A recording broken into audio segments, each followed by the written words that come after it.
So, Craig, here on the podcast, we like to start with a question and go wherever the answers take us. So I'm going to pitch it right to you. What is objectivism? Oh, yeah, that's a good place to start. And thanks for having me on. I'm delighted to be here. Objectivism is the name that Ayn Rand gave to her philosophy. Ayn Rand is the Russian American, born in Russia, moved to American, and self-described American philosopher and novelist who wrote famous books: The Fountainhead, Atlas Shrugged, Capitalism, The Unknown Ideal, The Virtue of Selfishness, and several others. So she's really known for her novels and her nonfiction, but she gave a name to the body of ideas, the body of philosophic ideas presented in her works, and that name is Objectivism. And the philosophy really consists of a focus at each of the branches of philosophy. So in metaphysics, the most fundamental branch, which is about what is the nature of the universe in which we live, what, if any, are the natural laws that hold and that we must recognize and abide by if we're going to function properly. And there she held that things are what they are. The law of identity, a thing is what it is, and the law of causality, a thing can act only in accordance with its nature. So a rose can bloom or wilt, but it can't speak, right? And so things have a nature, and they have to act in accordance with their nature. In epistemology, the next branch of philosophy, which is concerned with how do we know, how do we gain knowledge, and how do we know when we know, how can we validate or verify knowledge. And there she held that reason, observation, and conceptual integration and the use of logic is man's only means of knowledge.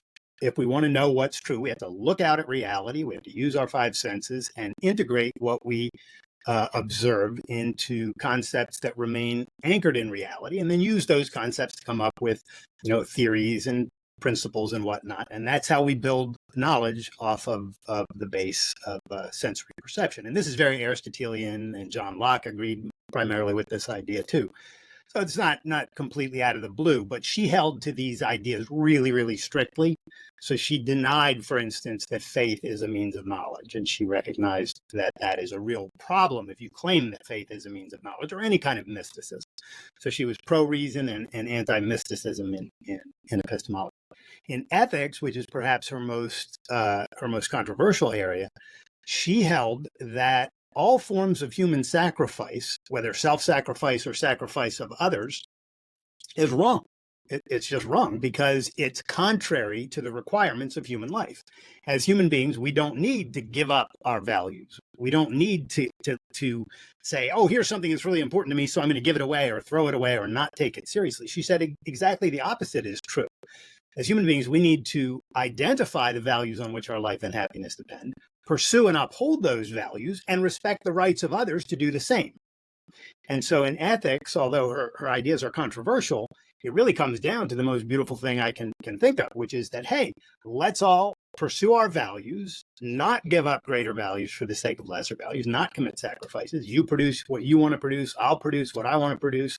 We'll decide when we will and when we won't engage together voluntarily.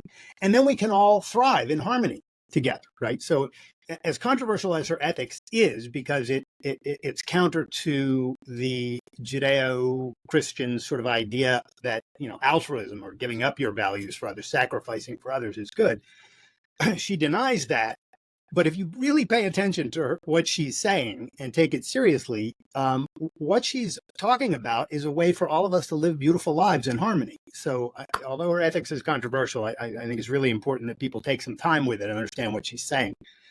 And then in politics, her politics really just flows kind of right out of her ethics.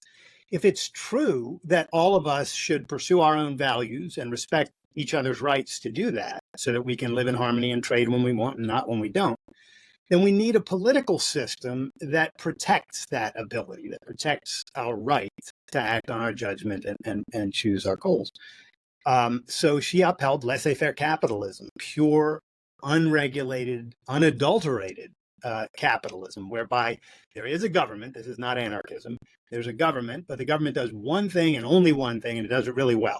And that one thing is it protects everyone's rights by banning coercion, the initiation of physical force from human relationships. So no one's allowed to steal each other's stuff or defame anyone or extort anyone, so any kind of force, whether it's direct or indirect, that's outlawed.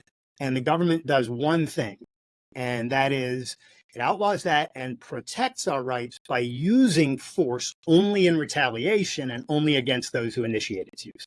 So if I come to steal stuff from you, the government legitimately, through the police, can stop me or hunt me down if I've stolen it and try me in a court of law. And if they find me guilty, they can punish me because I've violated your rights.